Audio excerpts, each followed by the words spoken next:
Good evening, everyone. Thank you for coming to our ASD Activist San Diego community meeting. And we do a lot of special things on these meetings. We try to talk about subjects that impact people throughout San Diego County, whether you're north, south, central, east, it doesn't matter. We try to make sure that these meetings are relevant. So I'm so happy that so many people are here from probably, I'm sure, different parts of San Diego County. I'm from North County as well. Myself is, my name is Yusef Miller. I am the Executive Director of Activist San Diego. And we are pleased that you could join us and have some food. Those who are online, you missed great food, some really organic and healthy food. People have made themselves, made sandwiches, you can make it yourself. So this is what we have here. And now we're here to go about this presentation in honor of Juneteenth. But before we do that, we're going to start with a little bit of business. We're going to just talk about some things that are coming up. And I'll start by talking about there's an in-custody death issue in San Diego County. I'm sure you all are aware that last year, San Diego County was the highest in-custody death rate in the entire state of California. Your San Diego County, the highest in-custody death rate. And now we're at 6 in-custody death rates. Now we're on target for having another high egregious rate, and we're trying to slow that rate down. And to that end, one of the people who lost their lives in 2019 was Elisa Serna. Elisa Serna died in custody where she was asking for medical aid and she was ignored to death. She was actually neglected to death. Her court date starts the June 26th. This happened 2019. We're in 2023, and her court case just started against a nurse and a doctor. That is partial justice because, of course, there were deputies there. Of course, there were deputies that neglected her, but they are not being held accountable, and we want to make sure that everyone's accountable. We're going steaming ahead with this case on the 26th. What we need from you, if you're available, I know it's a work day, but at noon, at the lunch break of the court, we're coming outside for a rally. We're going to have a press conference and a rally. We will possibly be joined by LA County in-custody death activists, Riverside County in-custody death advocates, and their family members who have lost loved ones in those respective counties. And if you didn't know, Riverside County was the #2 worst in the entire state of California. In LA right now, we went up to support LA. We went on a day before the rally, and they had 18 in custody deaths this year. By the time we woke up to go to the rally in the morning, it was at 19. So there's a crisis going on, and we need to make sure that we are supporting these family members who have had lost loved ones. Monday, what day? It's on the 26th of June. It's the Monday? I think that's the Monday. Yes, the 26th of June at noon is when we need you. We're going to be there as family members and people of the Saving Lives in Custody campaign. We're going to be there at 8 a.m. because the court actually starts then. But say again. Which court?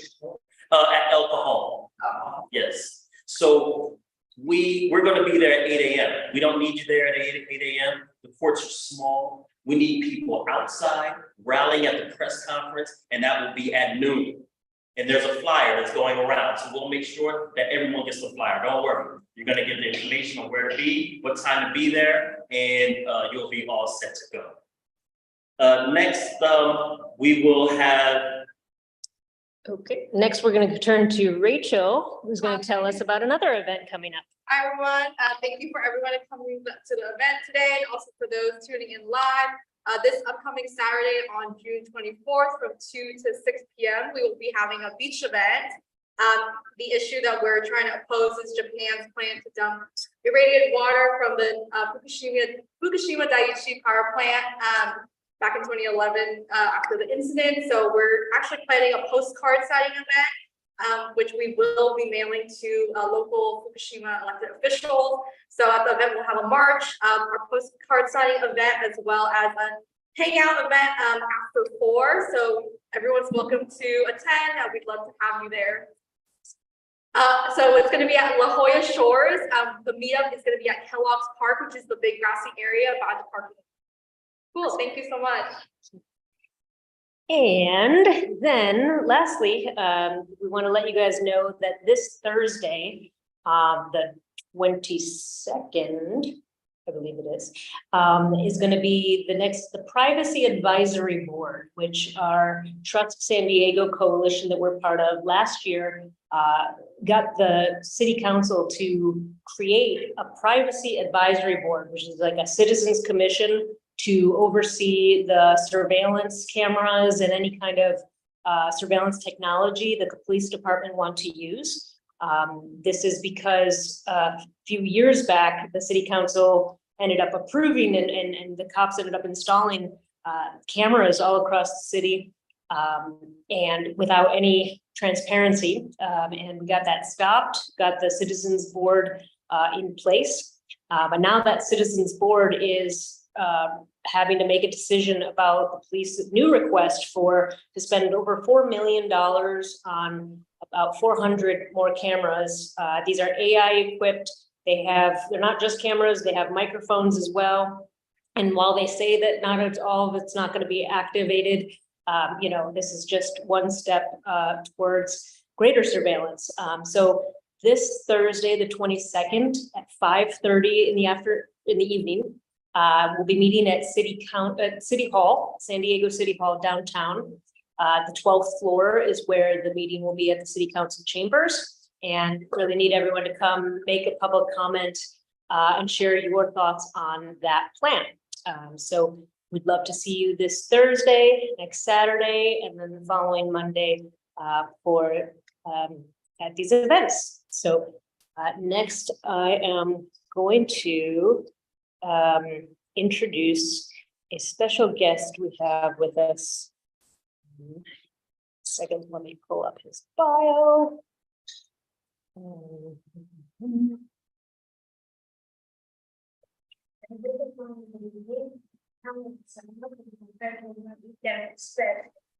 AI is going to be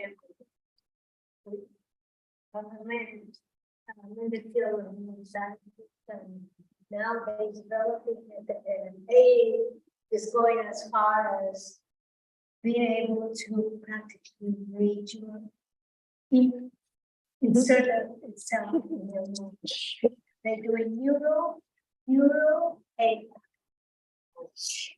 So It's scary. So we will now, I just realized okay, I think you guys can still hear me, but I know you can't see me, but I'm just going to introduce real quick Tomás Gayton, a retired civil rights attorney and activist who was born and raised in Seattle, Washington, but now resides here in San Diego. He is the grandson of African-American pioneers.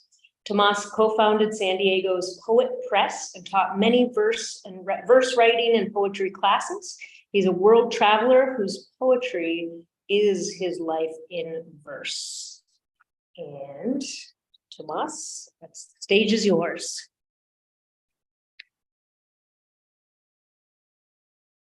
Hello, I'm Tomás Gayton, peripatetic poet. I've been asked to recite a couple of poems, maybe three. The first one I will recite is from one of my poetry books, Yazoo City Blues. My maternal grandfather was from Yazoo, Mississippi, and he was able to escape from Jim Crow there in 1888. He arrived in Seattle before Washington was a state. This is called The Millionth Man. Do you want to ask everyone to silence their phones, please, before it begins? Thank you. I'm the millionth man to march on Washington. I'm the millionth man to defy backlash in the march from Selma to Montgomery. Martin said, "You cannot stand on a man's back if it's straight." I remember when our word was our bond, when we were bold and true before we sang the Delta Blues. I'm the millionth man on the Capitol steps. I'm the millionth man rising to the radical right. I'm the millionth man waking after 400 years of dreams deferred. Where's the dream keeper? The white man wails, where is his dream? He thunders. Explained by Mr. Backlash, I reply, and they wonder why Farrakhan led the million men. Does Clarence Thomas hear the message of our marching feet, echoing in the halls of justice in the founding fathers' original intent? Does he? I doubt it. Yeah. This next poem is from my latest poetry book, Jazz Heaven. It's all poetry inspired by jazz music.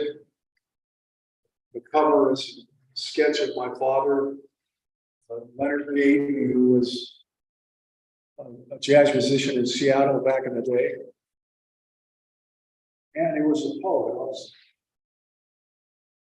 Blues Nation. Blues rhythm and rhyme rule the nation. Blues legends save us. Sunhouse, Robert Johnson, Jelly Roll, John Lee Hooker, Blind Lemon, Leadbelly, T-Bone Walker, Muddy Waters, Howlin' Wolf, B.B. King, Buddy Guy, Long Rainey, Memphis Minnie, Eddie James. Blues defend us from skinheads, neocons, the alt-right, the new right.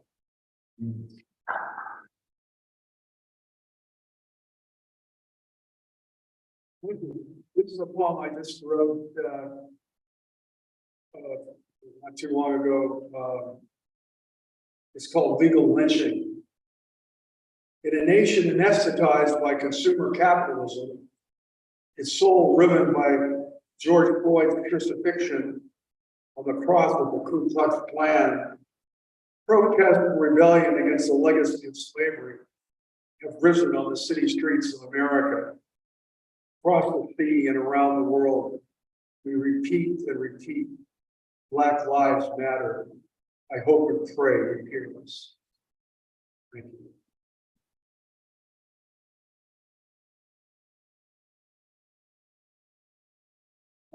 We want any of my poetry books or verbatim books in North Park, just one block south of University of 30.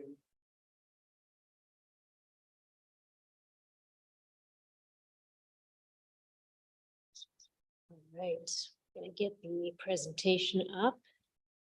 And have a little more puppy cam. What'd you think of that? So good?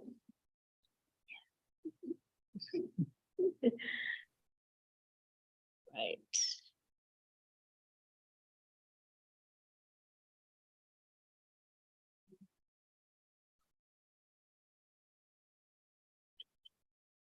All right, again, my name is Yusef Miller, Executive Director of Active San Diego. And I also want to announce that we are standing here in the Peace Resource Center. And we thank them for hosting us. It is a wonderful center with a wonderful team, and we are pulling alongside of one another and supporting one another. So you'll see a lot of great events happening with the combination of Active San Diego and the Peace Resource Center. So thank you all for being here. And we're going to start the presentation now. This presentation is about Juneteenth.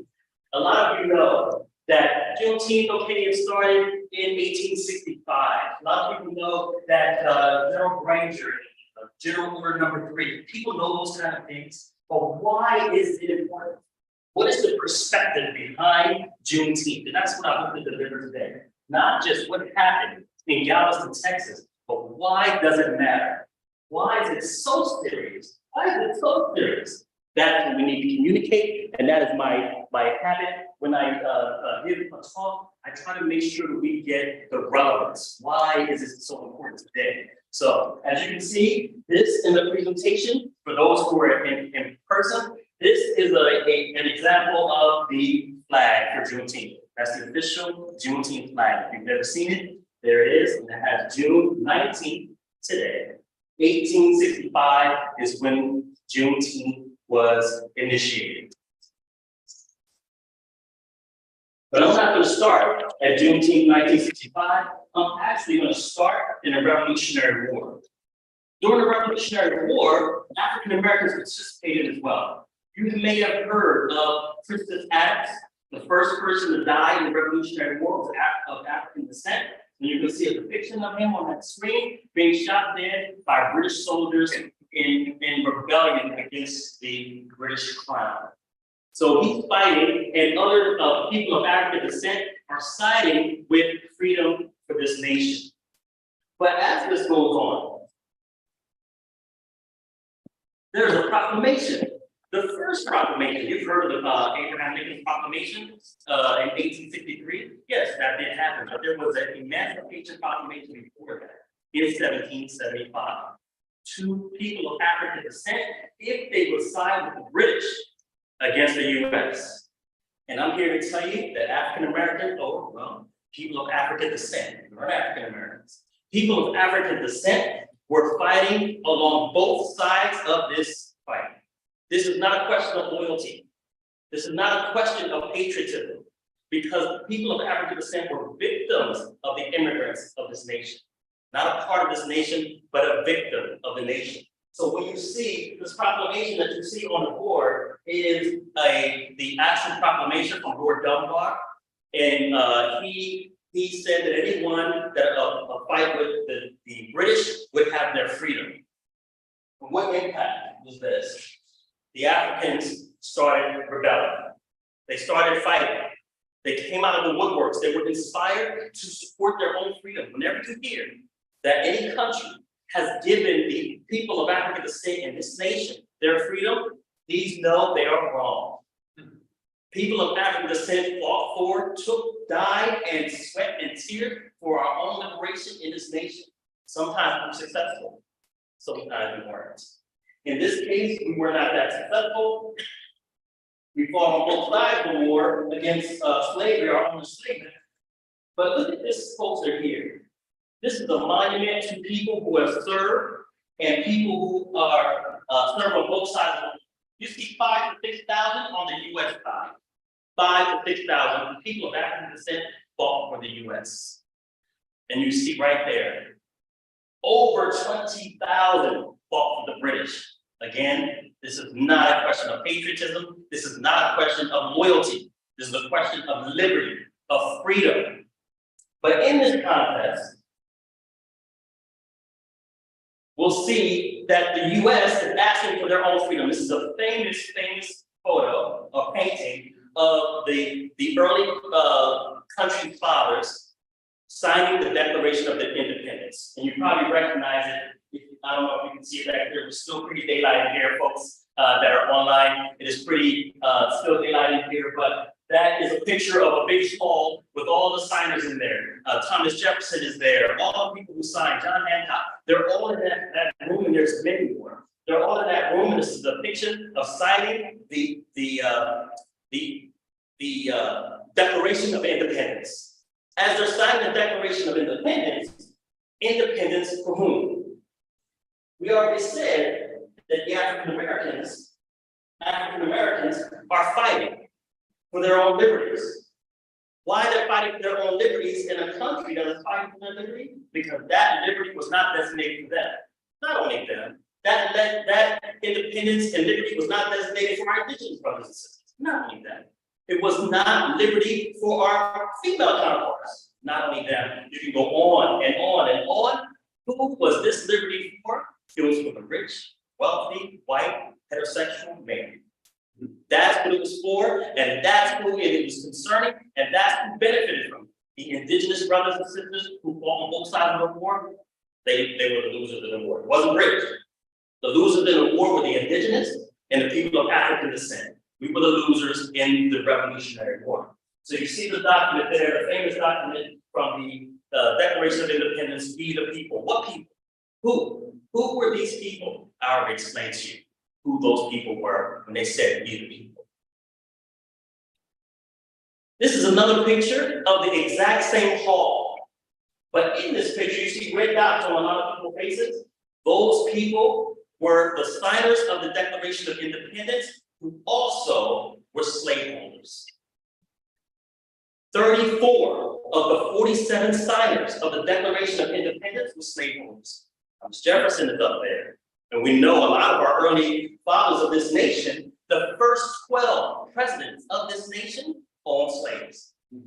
Well, I'm sorry, the first 12 minus 2. So if you look at the first 12, 2 of them did not. And that's Adams, Senior and Junior, because both of them were presidents, the father and son. Neither one of them owned slaves. They were racist as all get out, but still they didn't own slaves.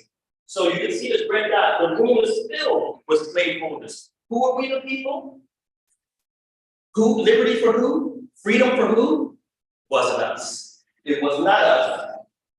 But that's what we celebrate on 1776, the 4th of July, liberty and freedom for this nation. You can see from this poster, it outlines freedom and liberty and independence and pull up the brave, stars and stripes. Who were they talking to?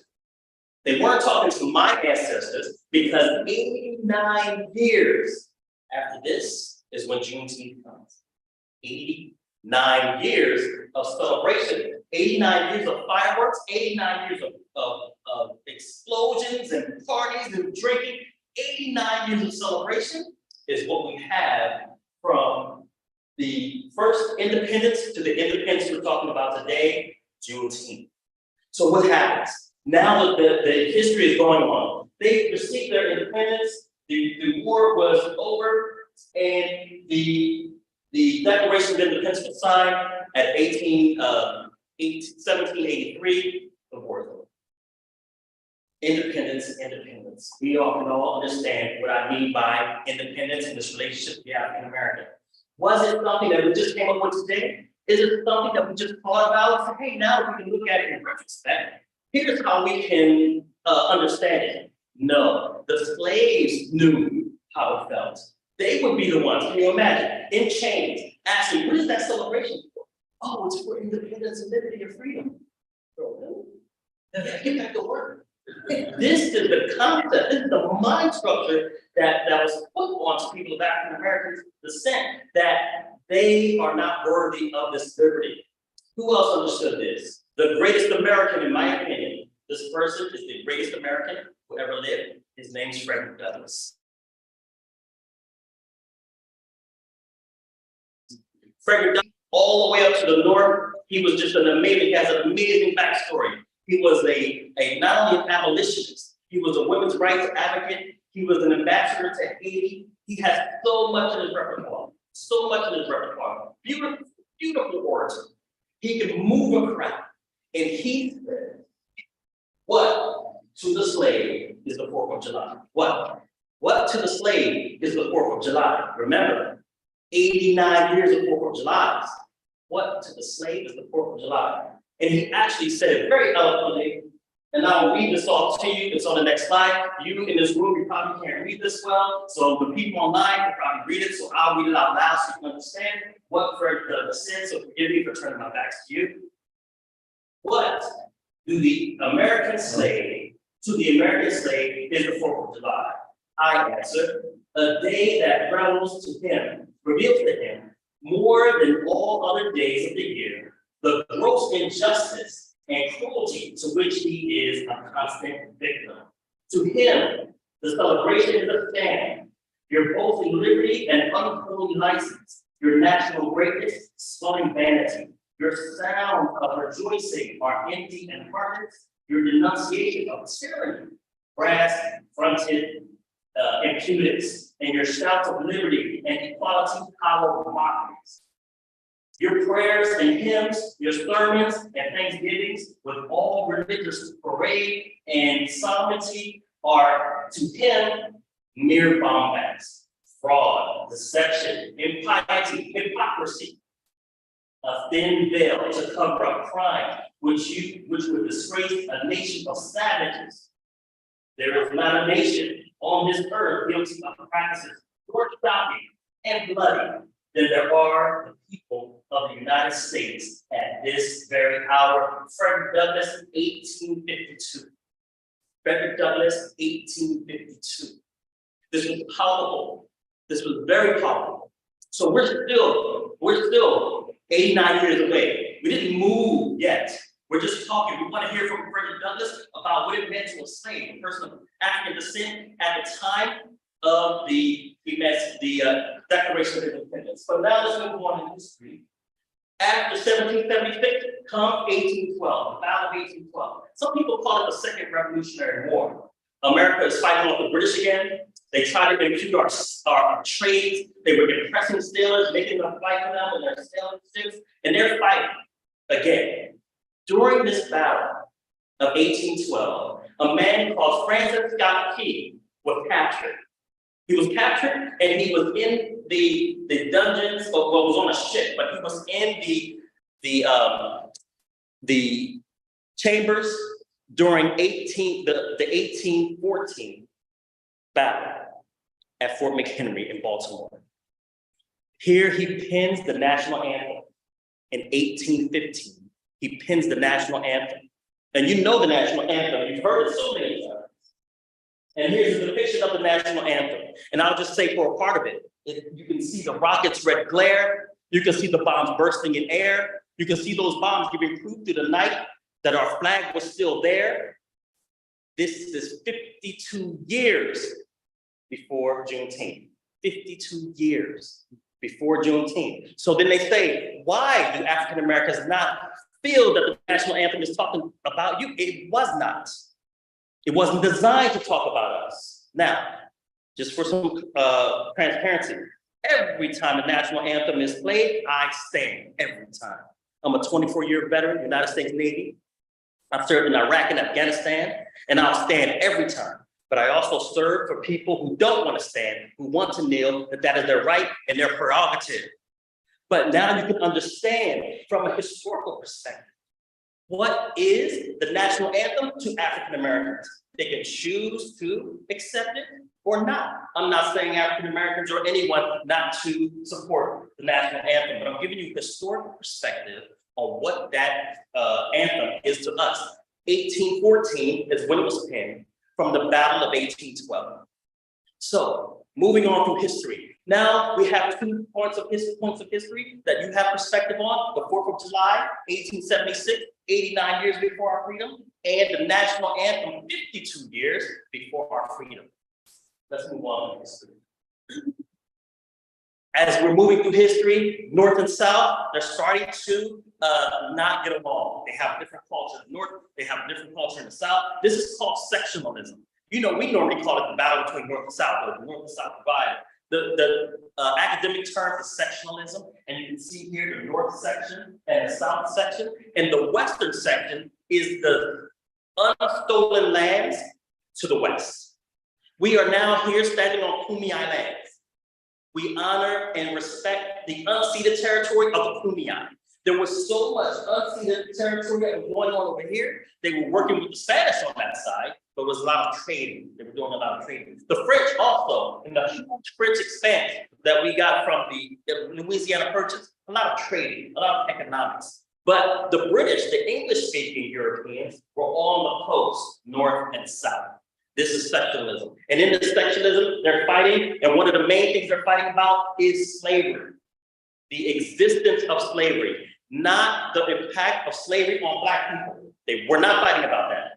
They understood that, and most of them accepted it. It was not a fight about what the condition of people of African descent is. The fight was about the expansion of slavery and those who land to the West. We're gonna go West. We're gonna steal these lands. We're gonna kick those indigenous people out. And what are we gonna do with these lands once we take them? Is it gonna be free or slave? This is what they're arguing about. The pawn piece is people of African descent. These are the pawn pieces. So as we move to history, as this divide is greater, there's a compromise between both sides. They were about to go to civil war. We're in 1820 now. They're about to go to civil war in 1820. But they said, let's compromise. Let's not fight. We're a new nation. Let's not fight over this, over Black people and over slavery. Let's not fight over that. Let's compromise. So I don't know, there's a bigger picture. You might be able to see it here. That yellow line that depicts the line, the Missouri Compromise line, that says below that line, well, let's agree that we will have slavery. And above that line, let's agree that we will have no slavery in no states. So the blue states, no slavery, the red states, slavery. except for over that yellow line, you'll see Missouri. That's why it's called the Missouri Compromise. They allowed Missouri to be over that line and still practice slavery. But at that time, they were adding states 2 by 2. One slave state to one free state. One slave state to one free state. So when they accepted Missouri as a state, they needed a balance, a counterbalance, a state, a free state. That's when they created the state of Maine. The state of Maine was created as a balance to the Missouri Compromise, and Missouri coming in as a state, it was created on that premise. So what they did was they agreed between white folks that we will not go to fight. We'll just make this line. The southern part of the nation is slave and the northern part is free. Would that stop the fight? It won't stop the fight, because the question is not whether slavery exists, it's whether it's going to go west. So the issue has not been solved, it's been delayed. As we move through history, 30 years later, there is the Compromise of 1850. Why the Compromise of 1850? The Compromise of 1850 destroyed the Missouri Compromise. We had a line, it said no slavery above this line.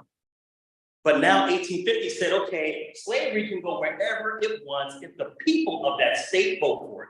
It's called popular sovereignty. And we say, okay, voting is great because we're a nation of voting. Voting is great. But this voting undid the previous agreement to hold back the Civil War. So now they're fighting again. They're upset. These new lands, these new territories that they're going to steal, the Utah territory, New Mexico territory. In 1850, California, where we stand, where they've taken the land from the Kumeyaay and the Payalcoolum, that has now become a state in the U.S. in 1850. Now we're a state. Remember the gold rush, 1848 and 1849, and then 1850, we became a state. So for this compromise, what they did was there was no other state that was going to come in. So what they did was they asked for a fugitive slave law to capture runaway slaves, fugitive slaves is what they call them, and bring them back down south. The North didn't like that because it made them complicit into slavery, even if they didn't like Black people. Some of them, they didn't want to be complicit in slavery. And we're going to talk about this, why I keep saying that they didn't care at all about how slavery impacted people of African descent. A very small percentage of them, actually 1/4 from my estimate, only 1/4 of the North even cared what happened to Black people. But they didn't want slavery. I'll explain that a little later. And if I forget somebody, please remind me. So now, popular sovereignty. Is popular sovereignty going to fix it? No, there's another issue that comes up in 1854. Kansas. The Nebraska area is a huge area. And they said, we're going to make a new state and call it Kansas. We're going to take the huge Nebraska territory, cut off the bottom half, and call it Kansas.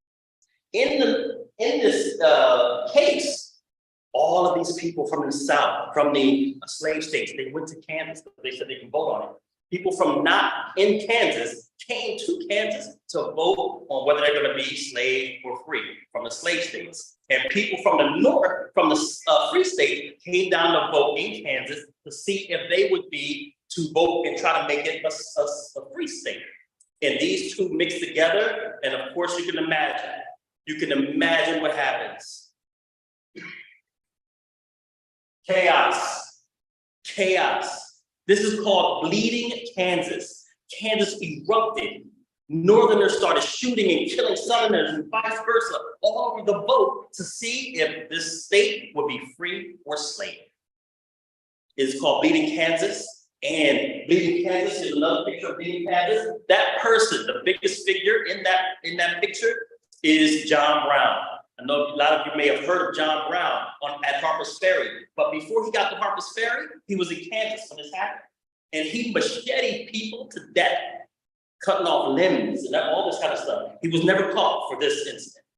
He didn't get caught until Harper's Ferry. Him and his sons went checking door to door to see who supported slavery, and if they supported slavery, they hacked them to death with machetes.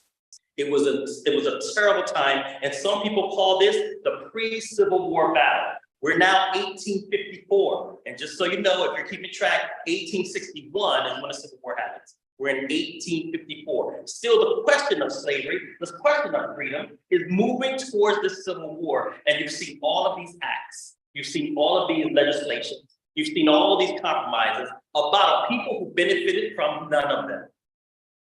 None of them. So, as we're going through Bleeding Kansas, after Bleeding Kansas in 1854 was the creation of the Republican Party.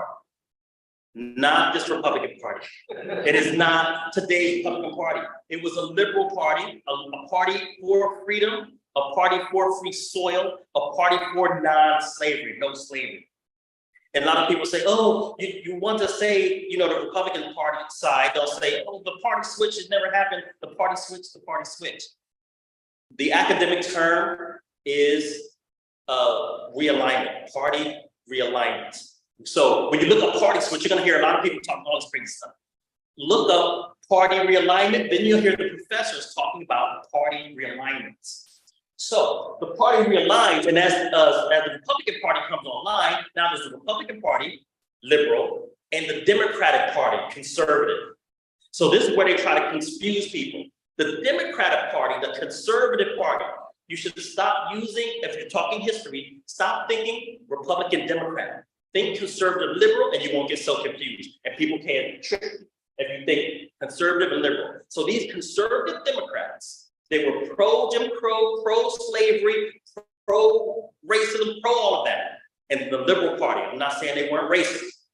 I'm saying they were anti-slavery. They were pro-education, free education. They were pro-free healthcare. They were pro-workers' rights. They were still doing contracts. And people of African descent, once they stayed were free and they would enter into sharecropping, somebody had to make sure they were getting paid what they're supposed to pay. A lot of them couldn't count. They didn't know money. They didn't know how to contract. So they had to fight for them. So you can see that liberal perspective, that liberal platform is still the platform of today. It's still the same party. It's just that the names have switched. I don't know if people are gonna go all off, switch. Yeah, they switched, okay? It's called party realignment. So this is the beginning of the Republican Party. Now let me add this about the Republican Party. It was an amalgam of 4 different groups that didn't want slavery. The first I would like to say is the Free Soilers. And in their name, they want free soil to the West. They want slavery to the West. They did not care what happened to Black people. There was a split in the party. Some people did, some people didn't. But for the most part, they didn't care what happened to Black people, as long as there wasn't slavery to the West. The Know-Nothings. The Know-Nothings didn't want slavery to the West, but they also didn't want immigrants coming into this nation. You know, we can think of the Chinese Exclusion Act, you know, particularly. We had the Whig Party. The Whig Party also didn't care about Black people. They didn't want slavery, but they didn't really care about Black people either. As long as it's contained in the South, they don't care what slavery does. Just don't come out of the South. But that's a slap in the face to me and my descendants, and maybe my mother's still down there, maybe my father's still down there, maybe my descendants are still down there. It's a slap in the face to me. It's an inhumane bargain. And then the last are what I call the true abolitionists. They were out of the church. And those people, one said that nobody should be slave to anybody. They should be all servants of God. And it was out of the church. And they were true about the freedoms. And they were so true. John Brown, we just talked about. He was a pastor. He opened schools to teach Black kids how to read and write. He put his life in his children's life. That's how serious he was. That's how serious they were out of the church.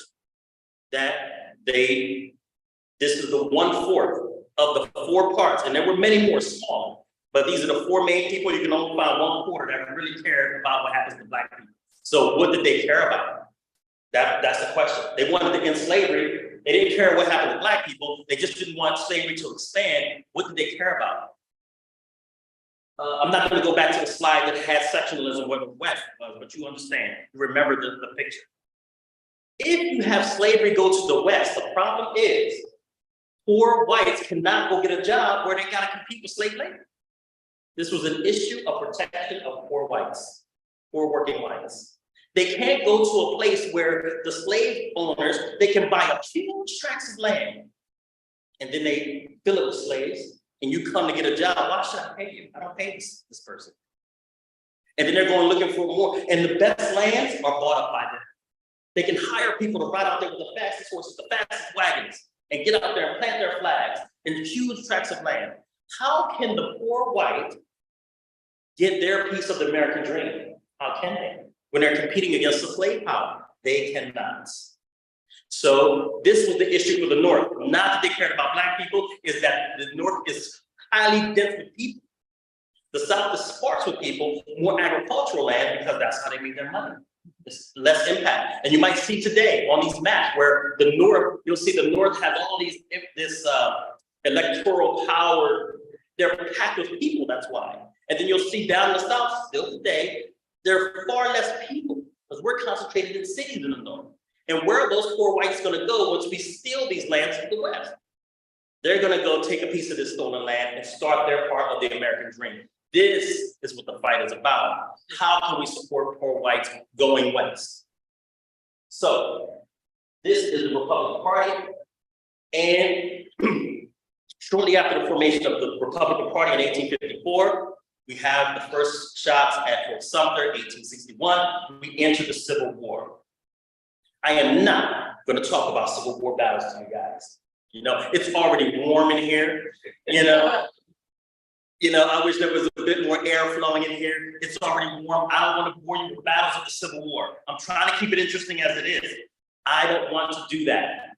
But I will talk about one battle. And it's not even an American battle. It's not an American battle. It didn't happen on American soil. It was a very important battle. This battle is Cinco de Mayo. Cinco de Mayo happened in Mexico. Now, what is Cinco de Mayo? Cinco de Mayo stands for the 5th of May. And I'll say here today again, that anytime we get a chance to celebrate with our brothers and sisters, take it. Anytime you see it in your history where people work together, take it and celebrate it. This discussion is celebrating with our people of Mexican descent. And in the Battle of Puebla, they fought off the big Goliath, France. And they were the little David, Mexico. And they defeated them in the first battle in 1862.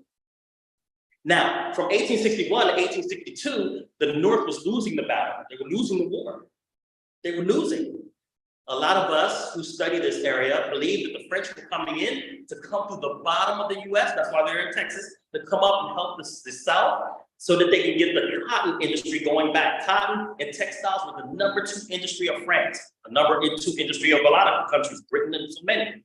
So France was gonna probably, most likely, try to do something about it. So here they are, they tried to take it over in 1862 to possibly help the South win. But the Battle of Puebla, man, Cinco de Mayo.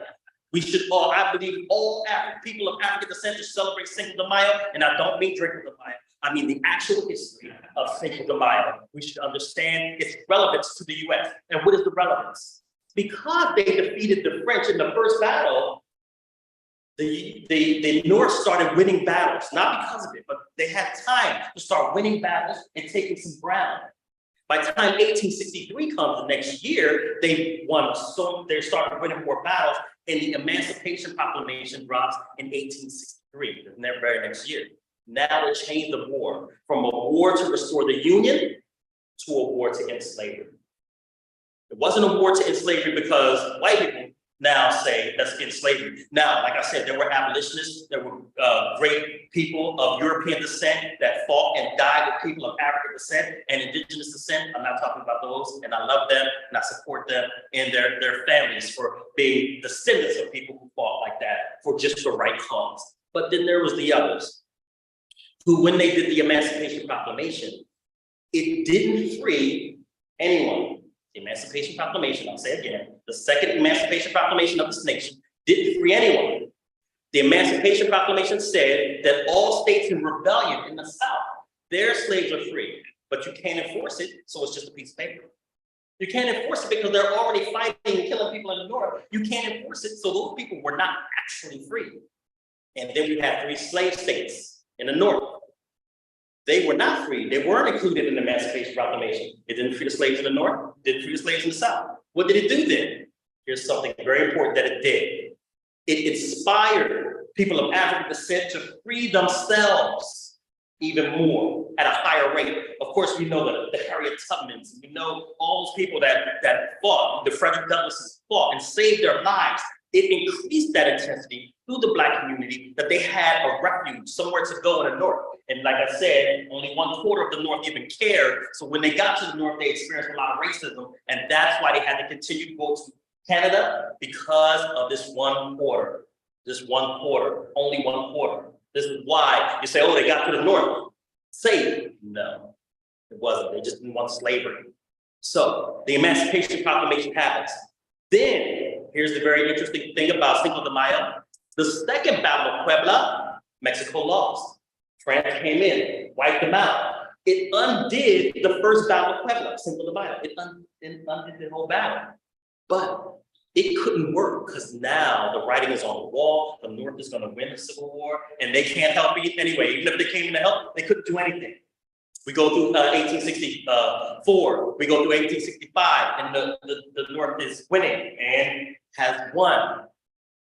The last place, one of the last places that the North had won was Galveston, Texas. That Texas is way down the bottom. And I would like to say, which I always try to include, Texas has been the greatest barrier to African-American freedoms when it was a part of Mexico as Tejas. Yeah. It was one of the greatest barriers for African-American freedoms when it was a republic, and it became one of the greatest barriers for African-American freedom when it became a state, because it entered as a slave state. And some people will say, go to Texas now, and I'll leave that up to you guys. You know what we're talking about. We're talking about Texas. I love the people in Texas who are fighting for freedom and justice, but the history of Texas is what I just outlined. So now we get to General Granger. Now, after 1776, after 1812, after 1850, 1820, 1850, 1854, we finally get to 1865. This is why Juneteenth is so important to people of African descent. Look at the trek we had to go just to stay and get this country, have this country to give us a taste of the American dream, just a taste. It still would take 100 years from there to get past the civil rights movement. And 100 years from there, we're still where we are today with the George Floyds and Breonna Taylors and Tamir Rices and things of that nature, high company death rates, arresting on the streets, the new plantations with jails. So when we think about the emancipation of 1865, you can see an exhaustive, overwhelming relief of the people when they sang and they danced and celebrated in Galveston, Texas, and other places. From that long trek, starting in 1776, it was possible that there could be something like liberty in this nation before that. We were here long before that, but we didn't see any real love or commitment from people of European descent. But in 1776, it was possible, maybe a glimmer, and we made it a reality in 1865, 89 years later. So I kind of breezed through my own slides because I was on the road, Jack. So one of the things I want to mention that in the Civil War, Black soldiers did join the war after the Emancipation Proclamation. About 250,000 people of African descent joined the North in the campaign against the South. That's why it was now a fight to end slavery, because Black people were involved. They were going down south to free their mother, their daughters, their parents. Now, from 1863 to 1865, it is a war to end slavery. From 1861 to 1863 is the war to preserve the Union, to show that the South cannot break away. We need to repair the Union. That didn't work. 1863, Emancipation Proclamation. Over a quarter million people of African descent joined the Civil War. Now it's a fight to end slavery. So the picture you see here is a picture of the 54th Massachusetts, the first unit put together, all Black unit to fight in the Civil War, heavy casualties, and they had to prove to even the people who were quote unquote fighting for their liberty that they could fight and they wouldn't turn the guns on the Europeans themselves.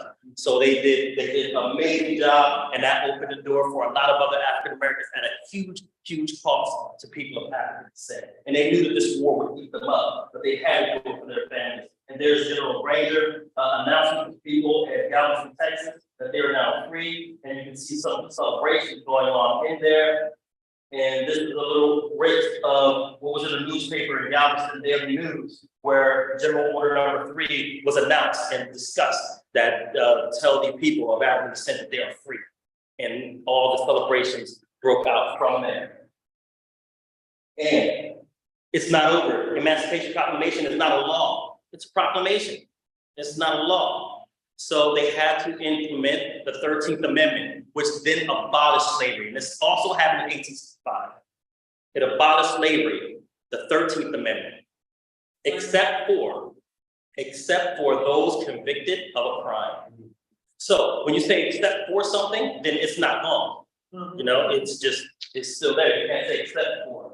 So that's a little bit of breaks of the 13th Amendment. So allow me to prove that in section 1, neither slavery nor involuntary servitude, except as a punishment for crime, whereof the party shall be duly convicted, shall exist within the United States or any place subject to their jurisdiction. So that's right in the first section of the 13th Amendment. And then lastly, you see this picture here. When you see images like this, the 4th of July in line with Juneteenth 1865, because my ancestors weren't free in 1776. Hopefully you now have some context for why that's true. You have more appreciation for what Juneteenth is, and it's not simply an African-American holiday. It is a holiday for the nation. It is a national holiday, and it should have always been. It shouldn't have been federal if Biden. It is a part of our history. African-American history is American history. Indigenous American history is American history. Asian history is American history. All of it is American history. All of you should celebrate with us. We should celebrate with you. Juneteenth was moving us closer to that dream, that promise that this country was founded on freedom, and making that an actual statement and not just beautiful flowery words. What to a slave was the 4th of July. Thank you so much.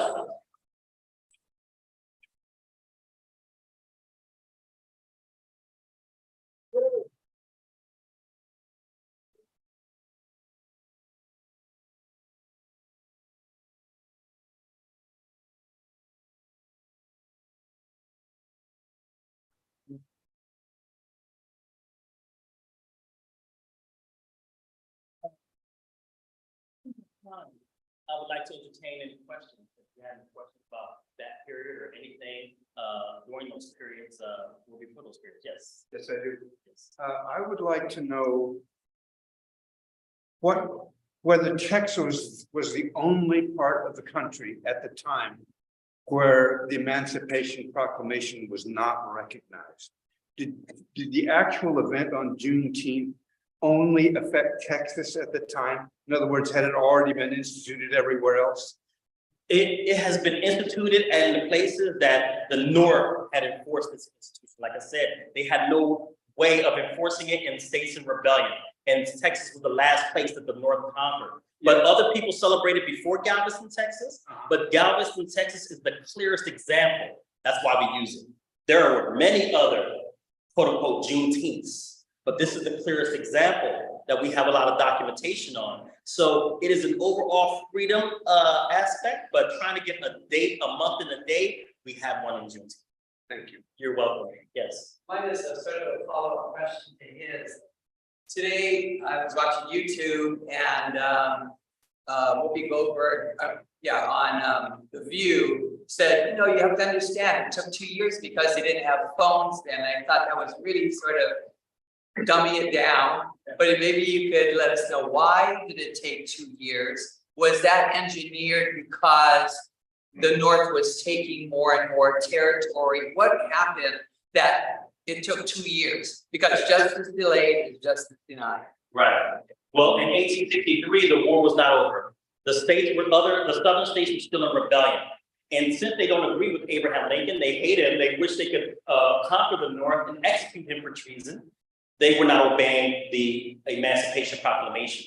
So they had to be forced. The North armies had to go into a state, take over the state, and ensure that those people who were in bondage are not now punished for being free, which happened a lot of places. And then that's why the South, the Northern armies had to stay in the South for a very long time to ensure that they wouldn't turn on the people of African descent. But it happened anyway. There was a compromise in 1877, which got the Northern armies out of the South. And you can imagine what happened. Lynchings and burnings and all these kind of things just went rampant. So they had to force this emancipation on these guys. And from 1863 to 1865 is how long it took for us to start capturing those people. So the Emancipation Proclamation would have freed no one in rebellion.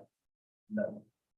The Confederacy wasn't defeated until about 2.5 months before June 19th. Yes, that's right. And 50,000 troops, Union troops, went into Texas and enforced it.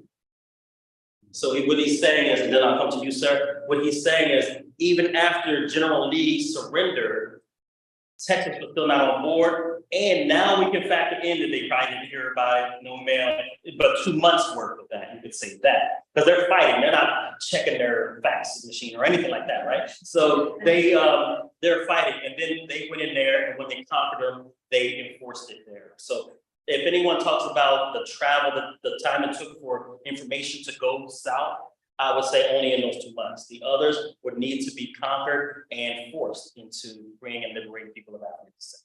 You got a couple dozen people Online asking questions? Yeah, we've got Will's monitoring the chat, but I will acknowledge that we've got about 30 people on the Zoom. So just want to say thank you to Thank you. those who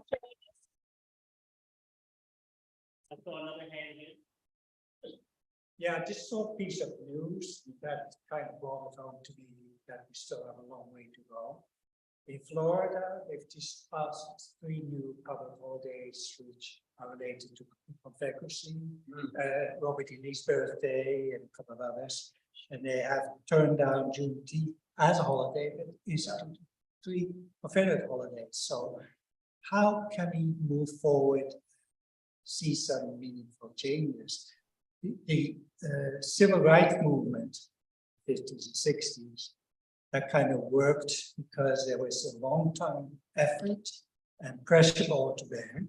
And we probably need something like a new civil rights movement to make these changes happen, because right now there's nothing out there that's going to force any change. Yes, so your question was how do we make changes in an example like Florida, where they would rather celebrate General Lee instead of Juneteenth, in these very conservative types of views and points. Vote. We need people involved in the political process. I know a lot of people who are disheartened by the political process. They withdraw from the political process, but that's not how we fix this political process. We need people in there. We need people voting. We need people running. We need Black and brown and Asian. We need people running to compete for those seats. And once we get those like-minded people in those seats, we will start seeing a change. But until then, if we decide to just back off because it disappoints us, then we will see the same thing continue to happen. And to your point, where you talked about a civil rights movement again, the civil rights movement never stopped, it's continued. Some people think, they say, not you of course, but they say that we're post-civil rights era, we're not. It's civil rights era 2 and 3.0, you know, it's still going. And to that point as well, from 1619, from when the northern hemisphere of the Americas, the United States part, from that part, when the slaves came there, from that day to this day has been Black Lives Matter. From that day to this day has been the civil rights movement. And we have never stopped fighting, we'll never stop fighting. 400 years of oppression, 500 years of oppression. And you add the existence of African Americans or people of African descent before 1619 is another 100 years. But that was mostly Spanish in the Caribbean, Cuba, Spanish, Florida, and those kind of places. So it's a long, thriving fight. We're in it to win it. And it's been Black Lives Matter since 1619 and before, and Black Lives and Civil Rights Movement since then, all the way up to now. And since we're on that topic, I would like to take a moment of silence for the person who lost their life at a Juneteenth celebration just recently, this past weekend. We still have a long way to go, and we need to move everyone, not just our Black brothers and sisters, but especially them, to put them in the mindset that we have a fight and we're all on the same side. A moment of silence.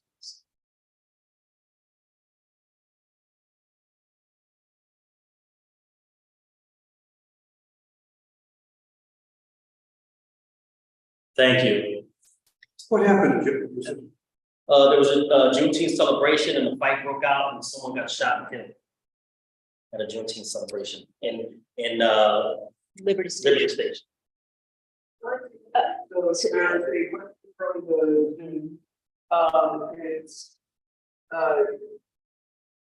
They're asking if you can speak on the Supreme Court from its founding up through the Civil War, and about how a majority of the justices were also slaveholders and how that impacted the decisions. Great.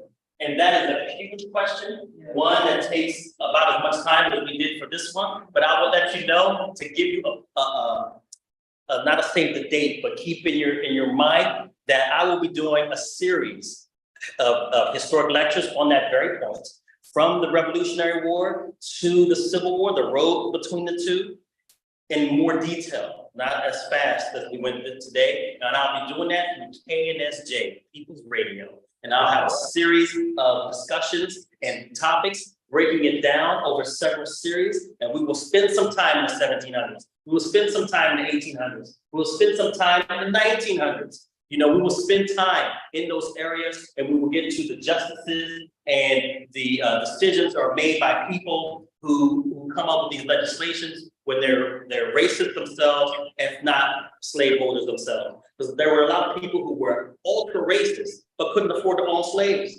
They just didn't own slaves, but they were racist. You know, we talked about the Adams, you know, they didn't own slaves, but the things they said about Black people, you know, it would be amazing to hear. Yes. And it's KNSJ 89.1 FM. That's right. 89.1 FM, KNSJ, the People's Radio. And this topic and many other topics by many other speakers will be on KNSJ Radio. Yes. And then I wanted to ask, another kind of ironic thing is that we now have Juneteenth as a federal holiday, but we have a movement to stop critical race theory being taught in schools, and CRT, a lot of people are confused even what that is, but maybe you could speak to what is CRT, why is that important, how does that tie into this? Well, initially CRT was a graduate level legal thesis or legal project for legal students to look at race as it impacts the legal justice system. And it's a really serious topic because it's one that is riddled with white supremacy and other supremacies that is riddled with. It went from there to people saying, okay, if we can look at the legal system critically with race in mind, we can look at other systems critically with race in mind. We can look at the education system critically with race in mind, the healthcare system critically with race in mind. We can look at community planning, city planning with race in mind. We can look at all of these things and see that we need to look at all of them critically. It doesn't mean putting down the United States, but actually bringing forth what the underbelly of not doing this thing right is. And that's the problem. When we want to hide from our mistakes and we're doomed to repeat them. And I find it ironic that the people who say all you're doing is trying to make us feel bad about the Civil War, the Civil Rights Movement, but you're the same people. They're the same people who are saying we had nothing to do with that. So then why are you claiming you're going to feel bad when you teach? You know, so it's contradictory. So we should be transparent in all the things that we've done in this country, good and the bad. The good things that Lincoln done, the bad things that Lincoln done. The good things for some people that George Washington did, and the bad things he's done. Thomas Jefferson, so on and so forth. So critical race theory is a theory overall of dissecting a subject and looking at its impact on race of different people. It's not just looking at Black people. Its impact on critical race theory, critical gender theory, critical race theory, critical religious theory, all kinds of ways that we can look at things critically. So thank you. Yes. We'll go here and then there. I just want to emphasize something totally beautiful that you just said. At least that's how it struck me. Critical race theory is not about putting America down. It's about lifting America up. What a simple reply that is, and how beautiful that is. Thank you very much. Thank you. I appreciate it. Thank you so much.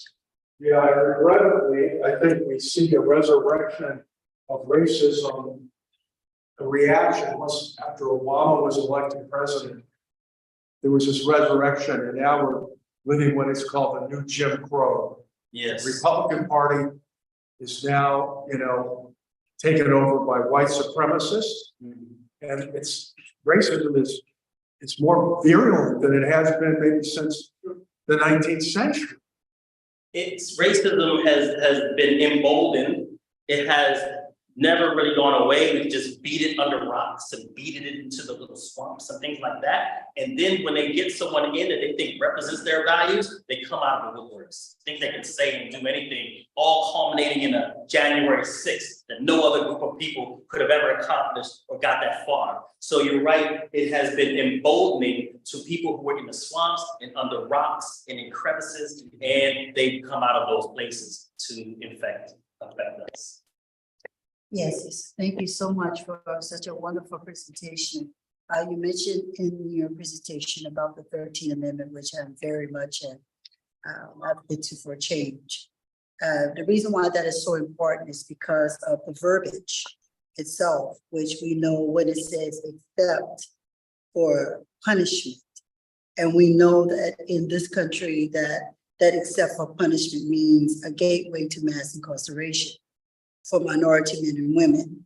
And so as a result of that, just 2-3 days ago, CNN, there was a report that there's now a amendment that they want to do. An abolition amendment was introduced on Wednesday ahead of Juneteenth, national holiday, by Senator Jeff Merkley of Oregon, Senator Cory Booker of New Jersey, and Republican Nikema Williams of Georgia.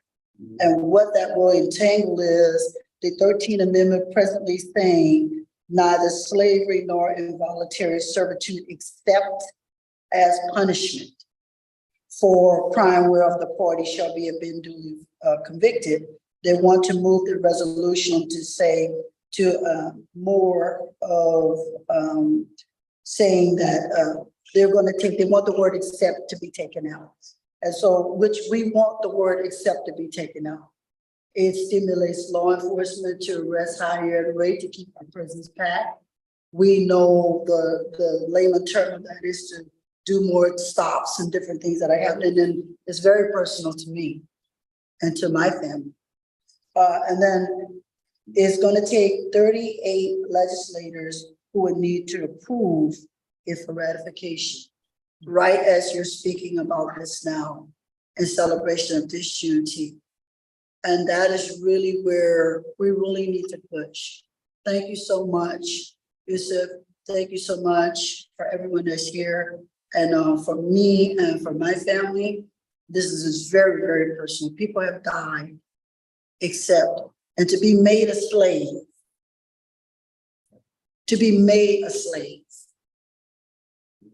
on that clause, except for slavery, not judicial system. It's the worst encounter that any human being could ever experience. So we need to move forward, and I thank you so much. You're so welcome. And thanks for emphasizing the point that we need to be involved in legislation.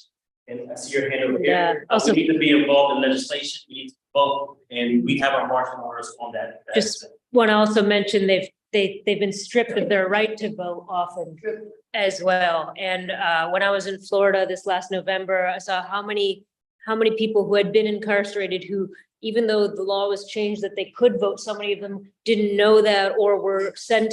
There's a lot of, voter fraud that's being committed against voters, being lied to and told that they don't have the right to vote. We see it, these letters going out, and it's really disturbing. Yeah. Before we go, Sarah, we'll come to you. One second.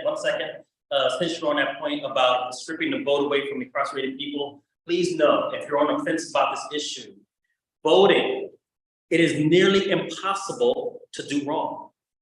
You can't vote wrong. It's impossible. So why take that right away from people? The only thing you can do, you can vote twice, which is illegal. You can vote in somebody else's name, it's illegal. But besides those one or two things, it's impossible to vote wrong. And here's my example. Every year for president, someone votes for the Incredible Hulk. Some people vote for Spider-Man, Walt Disney, Mickey Mouse, and they're not arrested, they're not fined. You cannot vote wrong. You can vote for your left shoe and you cannot be fined or go to jail. So why take this right away from people because they've been incarcerated in a process that you cannot do wrong except for very few instances? Yes, sir. The flag itself is very symbolic. You did that in 97 it was created. I just read up on it. Now that we have the government having the LGBTQ flag, which is an issue in itself, of placing it up on the flagpole. Juneteenth is a federal holiday. My recommendation is to get an organization so that City of San Diego, for example, like this is a new holiday. This is our second year, okay? So going forward, to put up the flag during Juneteenth week. So this way it's highly symbolic to the county. That's happened in this county already, and then the county building has also put up the Juneteenth flag colors on the county administration building. They've also raised the Juneteenth flag. So that's a great point, but that's a great point to keep it going. Keep it going, that's right, thank you. We've got a question here. Well, thank you, Yusef. I've learned so much, from this. I really appreciate this. Obviously, Juneteenth is a super important holiday, and it's important that it's, become a federal holiday. But how can African Americans better reap those benefits? Because, economically, disproportionately, they have a lower economic status. They don't get to reap the benefits of this holiday. It's usually white people who are in federal jobs, right? Or with higher positions. And they're the ones who are working on this holiday, and it's for them and for them to celebrate. How do you think that they can better address that so that African Americans who it's so important for that they can better be able to celebrate that holiday, right? Thank you for that question. And it's really important for the people who were most affected by the issue that caused the celebration of Juneteenth to reap some benefits from that. And education. We need to know what Juneteenth means to us. You can ask some people what is Juneteenth and they're African American, they will not know. So we need to do our best and level best, redouble our efforts to spread the education in this fashion. I'm not saying I'm the best educator, and I'm not saying anything like that. But what I'm saying is we need perspective on Juneteenth, and I think that will charge people up. There are people in this room who are not even African American, and they heard this, and hopefully you were charged up by it and understand and have some other perspective on why it's so important. People of African descent also need that charge. We also need that charge. And we're not trying to steal 4th of July from you. Not at all. I have a personal sort of restraint that I'm practicing. I have a personal boycott. I will not celebrate the 4th of July until my 90th birthday in honor of the 89 years. If I live that long, God willing, on my 90th birthday, you're gonna see me with sparklers.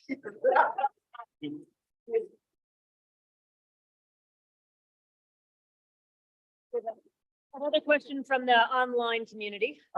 So there's another question about the whole concept of the realignment and just how it happens. If I can add a little bit of personal flavor myself, is there any topical reason that this realignment happens, and even in recent or modern era too? Yes. We as a nation, we're under the 5th party realignment. 5th. We've realigned so many times, from the Whigs to the Know Nothings, the Democratic Party, the Democrat Republicans, the Populist Party, so many different times that we have realigned. And it's shocking to me that the question not the question, but the attacks we have on saying this. I think the questioner was very genuine in asking for some more information to ground out the question. If somebody poses it to them, I can feel that that's where that question is coming from. And you can tell them that This is the 5th party alignment, and how this happens is the major change in the nation. That's when it happened. After the Revolutionary War, we didn't have any parties. George Washington was the first president. He didn't believe in parties. After that great figure in American politics, after that figure left, then we had parties. We had something that we wanted to strive for, and then people disagreed. After the Civil War, there was another disagreement on how we move from the Civil War to the next point. Then we had the Great Depression. You know, so great instances like that causes a party realignment usually. Now, a lot of people thought that the next realignment would happen with the Trump era, because you see, this was another epoch in history, right? Not that Trump was great or anything, but the outpourings and the outcomes of having the Trump in office was significant. January 6th was significant. Yes. So I would recommend also to our listeners, normally I recommend books, but there's a book called The Next Realignment. It's named right after that, The Next Realignment. Please look up that book. Another book I would suggest is Masterless Men, Poor Whites in the Antebellum South. There'll be more when I think about it, but I'm kind of like brain fog right now. But there are resources for the things that I say here, and I'm not just spouting off at the mouth. And there's another book, The New Jim Crow, Yes. which really describes the conditions we're living in. And how the prison industrial complex has become a new form of slavery. That's right. Thank you. We have a question over here. So I'm fascinated by the line that you drew in history, and how that is pointing us to the very struggles that are existing today. But first, when the issue was raised about, the struggle against woke, I thought it was, just really ridiculous. It's not a term I've ever heard anybody use and all, or critical race theory kind of blew it off. But my sense is that we got to take power of those terms.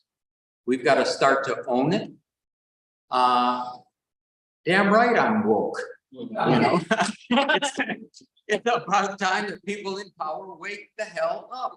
And the American people, and what do they have to wake up to? I think the two things that are mentioned. One is what you said, corporatism, corporate capitalism. If you don't understand the essence of corporate capitalism, you do not understand power relations in the United States and where it's leading it, and the root of every single problem, be it environmental, be it housing, be it race, is rooted in that kind of raw expectation.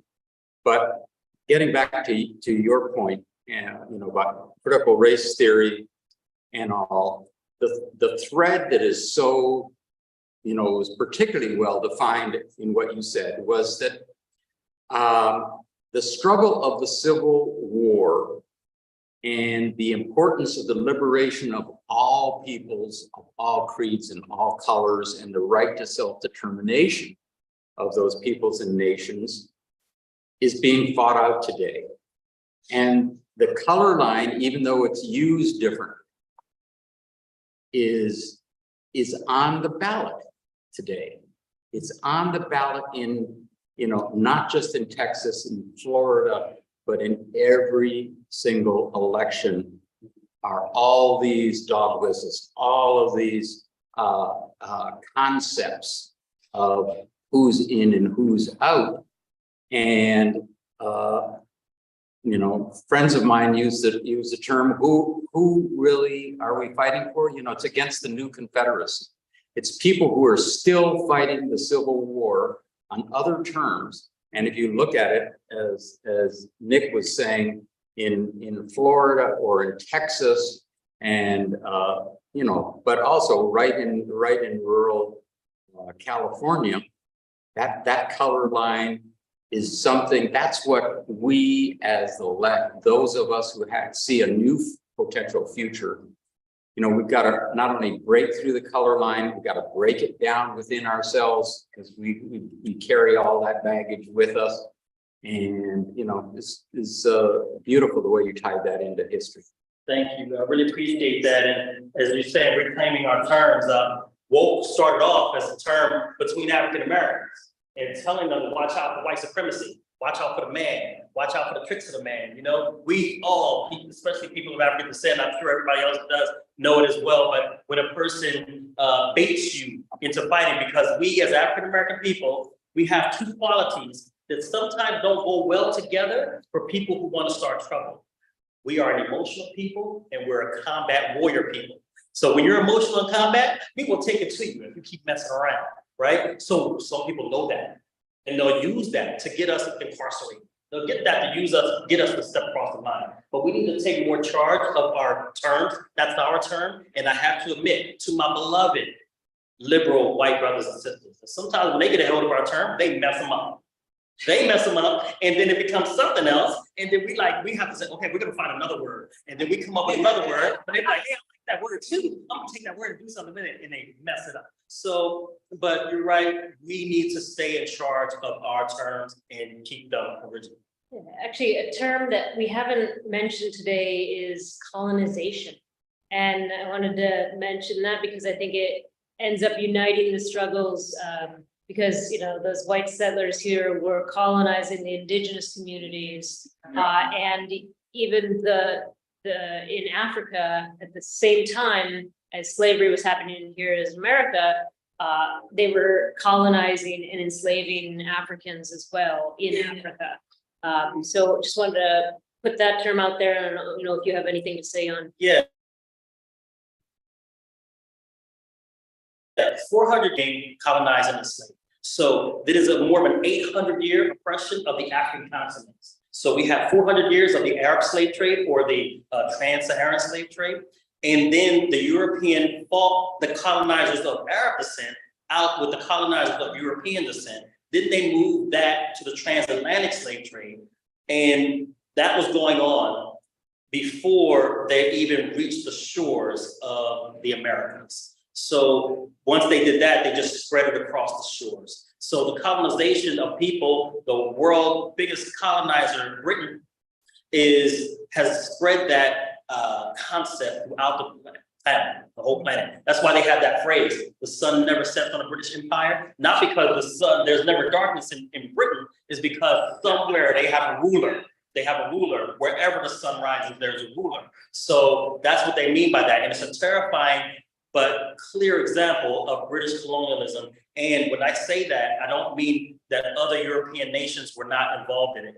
A lot of cultures and countries all over the planet have been involved in colonization, but it took an evil and sinister turn when we started talking about Western colonization of this hemisphere. So thank you for reminding us of the term, and yes. You mentioned actually something else I learned was about the French connection in coming up through Mexico in the Battle of Cinco de Mayo. And I recalled that the United States was helping the French colonize the Vietnamese people hundreds of years ago. And then, you know, way before we went to war to colonize. Yeah, Dien Bien Phu is the battle that the French were fighting against the Vietnamese and the. And the joke is why the sun never sets on the British Empire is because God didn't trust British in the dark.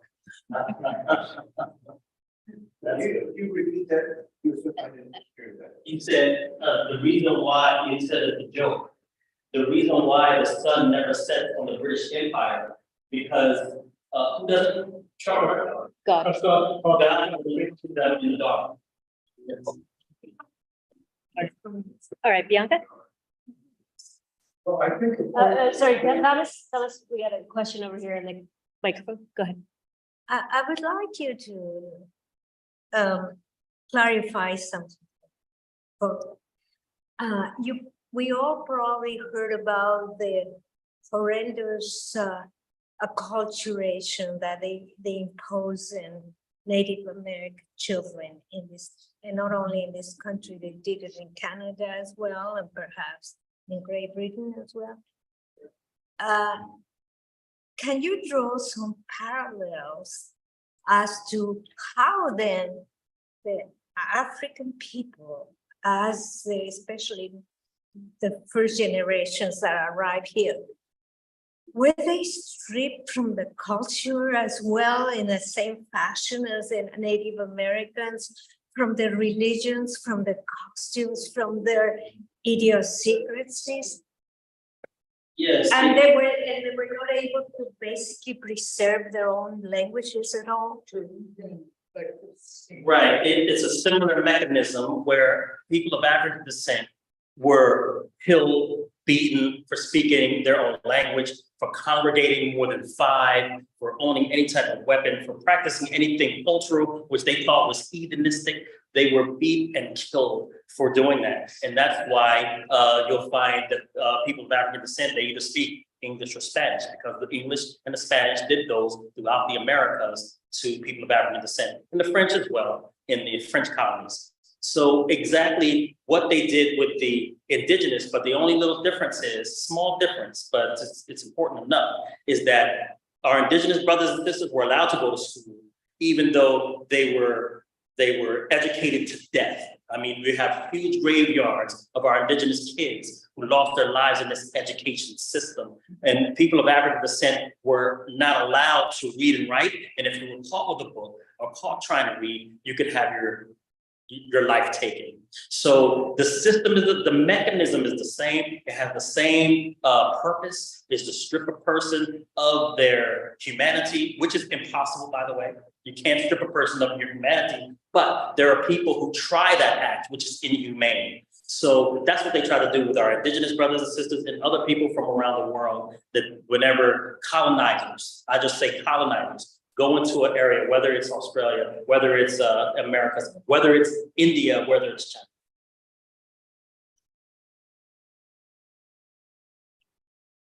I've read a little bit recently about the cause of the increase of numbers of people falling into this prejudice part of the South and rural America. And some of the cause seems to be people getting it from their parents, how they're raised. Another cause of recent is modification to textbooks that are used. Yeah. Some of the textbooks are modifying history, and they're not allowed to say Confederacy was a function of slavery. Can you speak to that, then how that's going to make things worse? It is a tool of the colonizer to take and tamper with people's education. Who you are, where you come from, what your experience was, it is a tool of the colonizer.